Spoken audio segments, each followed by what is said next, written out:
Cette proposition de loi tombe à pic. Elle permet de débattre du sujet du logement au moment où nous traversons une grave crise. Nous étions nombreux à mettre en garde face à la bombe sociale que représente la difficulté d'accès à un logement décent. Aujourd'hui, comme l'a dit la Fondation Abbé Pierre lors de la remise de son rapport annuel sur le mal logement, la bombe sociale a explosé.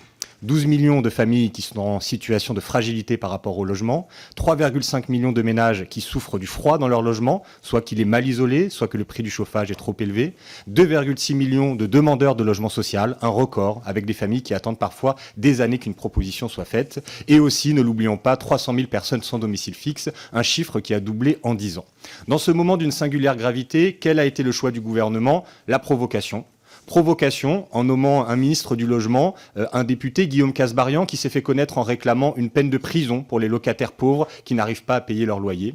Et provocation encore en annonçant la remise en cause de la loi SRU qui impose à chaque commune d'avoir un minimum de 25% de logements sociaux. Depuis des années, une poignée de communes, qu'on peut qualifier de ghetto de riches, refusent d'appliquer cette loi. Qu'à cela ne tienne, la Macronie va changer la loi pour permettre à ces ghettos de riches de rentrer dans les clous. On voit bien là votre vision de l'ordre républicain. C'est en réalité un ordre au service des riches. Alors nous combattrons cette politique et nous proposerons aussi nos solutions. Et parmi ces solutions, il y a la proposition de loi que nous discutons aujourd'hui. Mettre en place une garantie universelle des loyers. Alors nous savons que l'alliance de la Macronie et du RN empêchera l'adoption de cette loi, mais elle aura le mérite au moins de montrer que nous pourrons changer la vie des gens si une politique au service du droit au logement était menée.